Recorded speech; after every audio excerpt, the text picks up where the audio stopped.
지금부터 내가 해주는 얘기 들어주겠니? 믿어주겠니? 옛날 어느 나라에 함께 살았던 왕자와 왕의 이야기. 언제부턴가 그 나라에는 몹쓸 병이 돌고 있었대. 사랑과 용서보다 미움과 싸움이 커져만 가는.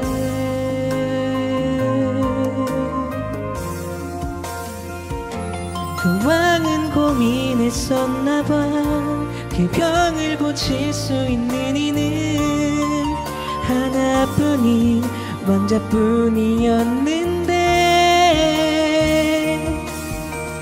그걸 모르는 어리석은 백성이 왕자님을 해치게 될 줄을 알았던 거야.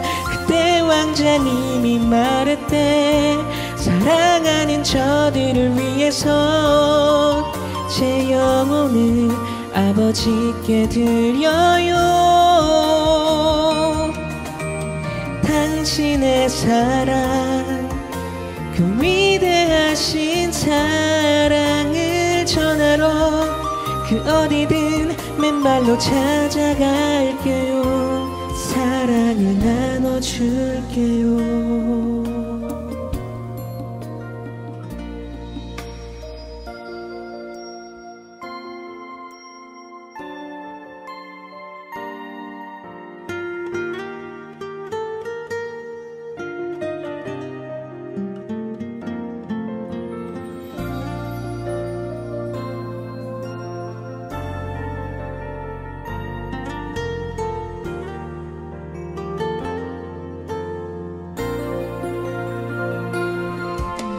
추운 곳에서 어두운 곳에서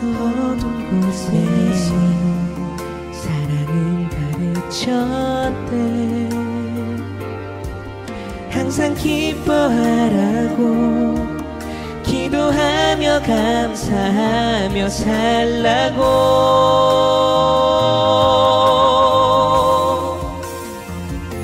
그러던 어느 날이었지. 어리석은 백성들이 그만 왕자님을 해치고야만 거야.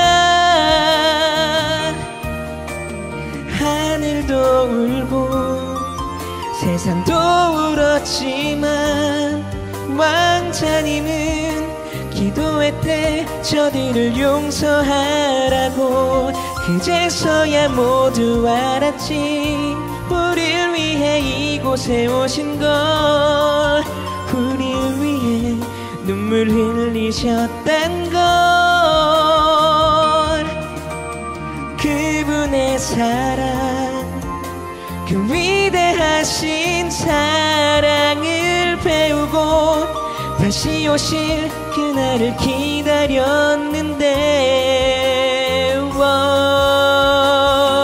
또 시간은 점점 흐르고 그 기억은 멀어져 가면서 우리들은 다시 잊어가나 봐.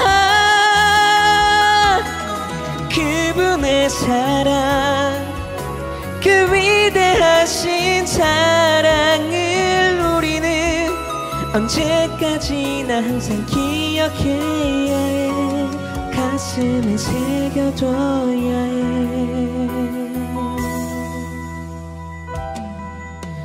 세상에서 가장 귀한 이야기.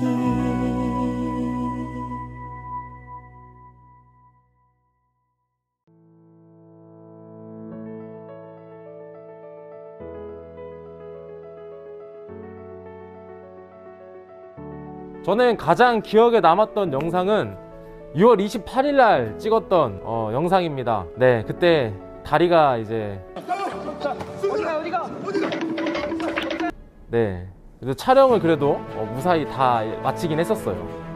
이 영상을 꼽았던 이유는요, 영적으로 더 건강한 그리고 유익한 영상을 만들기 위해서 전도사님들 모두가 다 한마음 한뜻이 되어서 좀 이렇게 노력한 그런 영상, 그 영상이 저는 제일 기억에 남았습니다. 네, 저는 가장 기억에 남았던 온라인 예배는 바로 3월 1일 첫 번째 온라인 예배입니다. 여러분 기억하시죠? 맨 첫 번째 온라인 예배. 멋있긴 한데 이거. 이야, 근데 엄청 힙하긴 하다. 와, 그래 알겠어요. 어쨌든 뭐 제가 원래 굉장히 힙한 사람인데 그때 제 모습을 조금 보여줬던 것 같아서 좀 흡족해요. 장난이고, 전도사님들, 다른 전도사님들도 이제 못 보여줬던 다른 모습들을 여러분들이 알게 되고, 그리고 서로에 대해서 조금 더 이렇게 알아가는 시간이 돼서 저는 정말 기억에 남았던 것 같습니다. 가장 기억에 남는 순간이라고 하면 뭐니 해도 지금 이 순간 아닐까 생각합니다. 여러분 기억나시죠? 3월 29일에 했던 지킬 앤 하이드의 지금 이 순간을 패러디했었던 그 뮤직비디오 기억하시죠? 연기처럼 멀리 지금 이 순간 기적처럼 꾹 참아. 왜 이걸 선택했느냐면 우리가 아무래도 온라인 예배로 함께 모이지 못하고 있다가 다시 모일 그 순간을 기대하는 마음으로 그 촬영에 임했었던 이유 때문인 것 같아요. 그 문을 딱 박차고 들어가면서 유진 전사님 외치는 그 지금 이 순간, 딱 그 순간에 그 안에서 이렇게 막 서로를 반겨주는 그 모습이 저 마음에 참 감동을 주었던 그런 장면이었던 것 같습니다. 그래서 이 순간을 한번 뽑아봤습니다. 제가 기억에 남는 예배는요, 4월 5일. 혹시 여러분들 기억하시나요? 향유야. 향유야. 향유야. 향유야. 그 향유. 제가 그렇게 부르짖었던 그 향유 예배였습니다. 제가 이 예배를 선택하고 기억한 이유는요, 이제 온라인 예배가 시작된 지 한 달쯤 됐었을 때 전사님이 연기를 진짜 못하고 자신이 없었는데, 그때 마침 전사님이 주인공을 맡은 거예요. 그러면서 이거 어떡하지? 하면서 막 오글거리게, 여러분도 보면서도 그랬겠지만 약간 오글거리게 하면서 정말 자신감이 없었고, 지금 보면은 와 진짜 연기 진짜 겁나 못한다 라고 생각할 정도로, 지금도 잘하는 건 아니지만 네. 어쨌든 네, 그런 생각이 들 정도로 정말 힘들었던 기억이 납니다. 그럼에도 꽁트를 통해서, 예배를 통해서, 저의 연기를 통해서, 비천한 연기를 통해서 여러분들이 예배를 드릴 수 있었다는 사실이 정말 감사하고 좋았던 것 같습니다. 가장 기억에 남는 거라고는 3월 15일 날 나갔던 그때 꽁트는 잊을 수 없습니다. 아마 우리 친구들도 다 기억할걸요? 물 맞는 장면.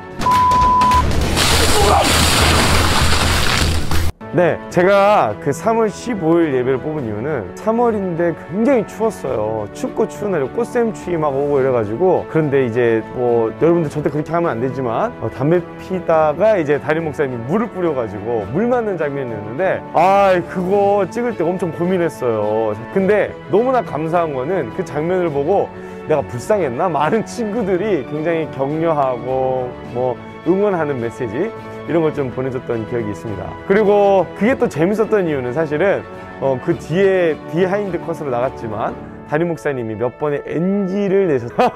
그 상황이 참 지금 생각해보면 추억이고 참 재밌었고, 또 지금까지 온라인으로 예배하는 저에게는 큰 원동력이 되었던 것 같아요. 뭐 그때 당시는 추웠지만 저는 굉장히 재밌었습니다. 우리 친구들도 재밌게 본 걸로 기억하고 있죠?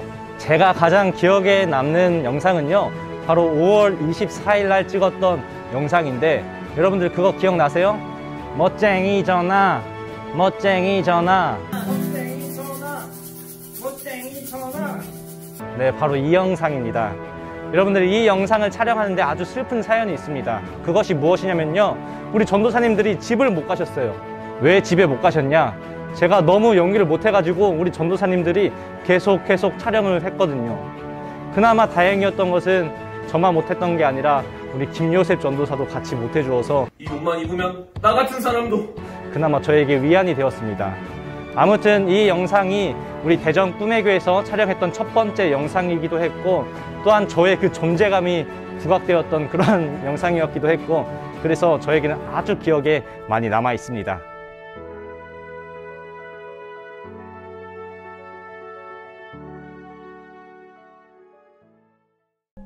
그러므로 너희가 이것을 알고 이미 있는 진리에 서 있으나 내가 항상 너희에게 생각나게 하려 하노라. 내가 이 장막에 있을 동안에 너희를 일깨워 생각나게 함이 옳은 줄로 여기노니, 이는 우리 주 예수 그리스도께서 내게 지시하신 것 같이 나도 나의 장막을 벗어날 것이 임박한 줄을 알미라. 내가 힘써 너희로 하여금 내가 떠난 후에라도 어느 때나 이런 것을 생각나게 하려 하노라. 우리 주 예수 그리스도의 능력과 강림하심을 너희에게 알게 한 것이 교묘히 만든 이야기를 따른 것이 아니요, 우리는 그의 크신 위엄을 친히 본 자라. 지극히 큰 영광 중에서 이러한 소리가 그에게 나기를, 이는 내 사랑하는 아들이요 내 기뻐하는 자라 하실 때에 그가 하나님 아버지께 존귀와 영광을 받으셨느니라. 이 소리는 우리가 그와 함께 거룩한 산에 있을 때에 하늘로부터 난 것을 들은 것이라.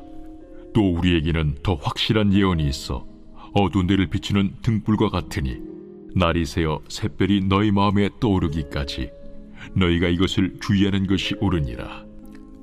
먼저 알 것은 성경의 모든 예언은 사사로이 풀 것이 아니니, 예언은 언제든지 사람의 뜻으로 낸 것이 아니요 오직 성령의 감동하심을 받은 사람들이 하나님께 받아 말한 것임이라. 여러분, 혹시 시험을 보고 나서 정답이었던 문제가 선생님의 한마디로 인해 오답이 돼버린 일을 경험했던 적이 있나요? 저는 실제로 있었습니다. 반 전체 학생들이 그 문제의 답이 이게 맞다라고 생각하고 풀었던 문제가 잘못된 정보의 인식으로 인해서 틀리게 돼버린 일이 있었어요. 전체가 다 틀렸다면 약간 이제 뭐 조정하거나 하는 기회가 있었을 텐데, 정말 몇 명의 소수의 친구들이 이 틀린 답을 찍은 내용이 진짜 정보를 가진 답을 찍은 게 돼버려가지고 그 친구들만 이제 득점을 하게 된 일이 실제로 있었습니다. 내가 알고 있었던 정보가 가짜였다니, 그리고 답을 틀렸다니, 야, 이게 얼마나 황당한 일이었을까요? 지금을 살아가는 우리는요, 방대한 엄청난 양의 정보를 습득하는 시대를 살아가고 있습니다. 정보가 많으면 좋은 점이 무엇일까요? 나의 지식의 한계를 날마다 새롭게 더 계속해서 갱신할 수 있다는 거죠. 많이 안다는 것은요, 그만큼 삶을 살아가는 데 있어서 큰 도움이 되기도 합니다. 그래서 정보를 통해 지식을 많이 습득한 사람들의 경우는 잘 모르는 것들도 어떻게 해요? 뭐 술술 풀어서 막 설명을 해주기도 하죠. 그래서 때로는 그걸 보면서 그것까지 알 필요가 있어? 하는 그 내용까지 알고 있는 사람들이 있기도 합니다. 그런데 방대한 양의 정보만큼 또 늘어나는 것이 있는데 무엇일까요? 바로 가짜 정보입니다. 저도 가짜 정보를 진짜처럼 알고 있다가 그러고서 이야기를 했는데 그게 틀린 거야 막 이렇게 해가지고 낭패를 당한 적이 있었어요. 가짜를 알고 있다가 진짜를 알게 되었을 때 그 영향력은 얼마나 클까요? 개인적으로도 큰 깨달음과 또 반성을 주기도 하고요. 그리고 삶의 변화도 일으키게 하는 게 바로 진실의 능력이죠. 오늘 우리가 읽은 말씀이 바로 그 진실에 대해 이야기하고 있는 베드로의 편지의 내용입니다. 베드로는 이제 자신의 마지막 때가 가까워지고 있었기 때문에 성도들에게 하나님을 믿는다면 다 알고 있는 내용인 거짓이 아닌 예수님에 대한 진실에 대해 이야기를 하고 있는 겁니다. 아니, 다 알고 있는 내용인데 마지막 그 한순간에 아쉬운 베드로, 그 베드로는 왜 그것을 강조를 하고 있는 걸까? 바로 팩트에 임팩트가 있기 때문입니다. 이 세상에는요, 완전한 진실이 없어요. 시간이 흐르면 그 팩트는 변하고 맙니다. 왜냐하면 사람들은 완전하지 않기 때문에 항상 새로운 것을 찾고 그 새로운 것을 발견하기 때문이죠. 그래서 세상에서 찾는 이 팩트는요, 임팩트가 없어요. 왜냐하면 또 금방 새로운 팩트가 나오기 때문입니다. 하지만 베드로는 알고 있었어요. 무엇을 알고 있었을까요? 이 세상의 완전한 팩트는 예수님이 유일하고 그 팩트가 삶에 있어서 엄청난 임팩트를 준다는 사실이죠. 그래서 베드로는 자신들이 생전에 예수님의 팩트를 겪었던 사건이 거짓이 아니다, 그것이 진짜이다 라고 고백을 하고 있는 겁니다. 우리 16절의 말씀 같이 한번 보도록 하겠습니다. 우리 주 예수 그리스도의 능력과 강림하심을 너희에게 알게 한 것이 교묘히 만든 이야기를 따른 것이 아니요 우리는 그의 크신 위엄을 친히 본 자라. 그들이 직접 경험하고 귀로 듣고 체험했던 예수님은요, 그들의 삶에 실제적인 영향력을 끼쳤습니다. 우리는 예수님과 함께했던 제자들의 모습을 얼마나 잘 알고 있나요? 처음에는 세상에 인정받지 못했던 제자들, 심지어 예수님까지 배신했었던 그들의 모습이 예수님의 팩트를 깨닫고 진실을 깨닫고 성령이 충만하게 되었을 때 어떻게 되었습니까? 엄청난 임팩트로 인해 그들의 삶이 완전히 변하게 되죠. 그 모습이 사도행전 4장 13절에서 유대인들이 그들의 변화된 모습을 설명을 하고 있어요. 우리 사도행전 4장 13절 같이 한번 보도록 하겠습니다. 그들이 베드로와 요한이 담대하게 말함을 보고 그들을 본래 학문이 없는 범인으로 알았다가 이상히 여기며 또 전에 예수와 함께 있던 줄도 알고. 녹긴 친구들, 우리는 예수님을 믿는 믿음이 이렇게 엄청난 임팩트가 있다는 사실을 기억해야 합니다. 전에 알고 있었던 그 예수님의 제자들은 찌질했어요. 그냥 사회 하류층이고 인정받지 못하는 지식이 없는 그런 사람들이었습니다. 그런데 세상 사람들이 보는 눈이 달라졌어요. 내가 제자들을 보는 눈이, 인식이 팩트인 줄 알았는데 그게 아니었던 겁니다. 이 세상을 살아가는 우리도 마찬가지예요. 하나님의 자녀인 우리는요, 이미 우리 안에 변하지 않는 팩트가 있기 때문에 얼마든지 임팩트 있는 삶을 살 수 있다는 사실을 기억해야 합니다. 세상의 팩트를 따라가지 마세요. 얼마 안 가 끝나는 드라마처럼, 영화처럼 그 끝에 당도하면 그냥 허망함과 허무함만 가득하다라는 것을 여러분 꼭 기억하기를 바랍니다. 그러면 우리는 어떻게 임팩트 있는 삶을 살아야 할까라고 물어볼 수 있어요. 이 한 가지만 기억하고 살아내면 됩니다. 베드로는요, 하나님의 자녀의 임팩트 있는 삶을 위해 이렇게 이야기를 하고 있어요. 우리 19절 말씀 같이 한번 읽어볼까요? 또 우리에게는 더 확실한 예언이 있어 어두운 데를 비추는 등불과 같으니 날이 새어 샛별이 너희 마음에 떠오르기까지 너희가 이것을 주의하는 것이 옳으니라. 우리가 예수님이라는 그 변함없는 팩트를 알고 있어도요, 그 팩트로 인해 임팩트가 있으려면 베드로의 고백처럼 하나님의 말씀을 살아내야 한다라는 사실을 기억해야 합니다. 하나님의 말씀은요, 여러분이 묵상하는 RT는요, 여러분이 보지 못하는, 깨닫지 못하는 어두운 곳을 환하게 비춰주는 더 새로운, 더 성장하는 깨달음을 준다는 사실을 꼭 기억하기를 바랍니다. 근데 만약에 혹시나 묵상하면서 모르는 내용이 있다, 궁금한 내용이 있다면은 다른 사람이나 아무한테 물어보지 말고 꼭 선생님이나 전도사님, 목사님께 꼭 물어보기를 바랍니다. 그러면요, 하나님의 말씀을 더 임팩트 있게 경험할 수 있는 지름길이 되기도 합니다. 2020년 얼마나 복잡하고 혼란스러운 1년이었나요? 막 이리저리 왔다 갔다 했었던 정신없었던 1년이었습니다. 그 혼란스럽고 복잡했던 상황들이 우리가 하나님의 자녀라는 팩트를 흔들고요, 의심하게 하면서 우리의 존재 이유와 목적을 흐리게 하기도 했죠. 하지만 다가오는 2021년 우리가 예수님이라는 그 팩트를 붙잡고요, 하나님의 말씀으로 임팩트 있는 삶을 살면서 복음의 영향력이 있는 삶을 살아갈 수 있는 우리 삶이 되기를 주님의 이름으로 소망합니다. 제가 잠시 기도하겠습니다. 하나님 감사합니다. 오늘 우리가 베드로가 정말 자신이 목숨이 다하는 그런 상황에서 성도들에게 쓴 편지의 내용을 함께 묵상하는 시간을 가집니다. 정말 이 말씀 우리가 함께 나누었을 때 베드로는 그 마지막 그 순간까지 성도들에게 권면했던 것은 가장 기초적인 기본적인 예수님은 변함없는 진리고 팩트라는 그 사실을 다시 한 번 더 기억하고 그것을 살아낼 수 있도록 권면했습니다. 정말 우리도 함께 말씀을 나누면서 하나님, 우리가 이 말씀 붙들고 우리의 진리이고 또 희망이고 생명 되신 예수 그리스도를 붙잡고 믿음의 믿음의 삶을 살면서 정말 그 하나님 말씀을 또 묵상하고 그 팩트로 인하여서 우리의 삶 가운데 하나님의 일하심으로 임팩트 있는 삶을 경험하며 살아갈 수 있는 우리 친구들 될 수 있도록 주님께서 함께하여 주시옵소서. 예수님의 이름으로 기도합니다. 아멘. 친구들 안녕하세요. 네, 오늘도 예배 잘 드렸죠? 2020년의 마지막 예배 어떤가요? 기분이? 원래는 예배실 한 자리에 같이 모여가지고 막 이제 졸업하는 3학년 친구들도 막 박수로 환송하고 또 이런 마지막 시간을 보내야 되는데 이렇게 비대면으로 또 2020년의 마지막 예배를 마무리할 줄은 정말 꿈에도 생각을 못했습니다. 여러분 집에서도 예배를 하면서 좀 이렇게 약간 기분이 얼떨떨할 거예요. 원래 마지막은 교회에서 예배를 해야 되는데 정말 큰 아쉬움도 남습니다. 그리고 무엇보다 3학년 친구들을 직접 만나고 또 보고서 마지막을 함께 하지 못한다는 그 사실이 전도사님 너무나 마음이 아쉽고 또 섭섭하고 막 그런 복잡한 마음이 들어요.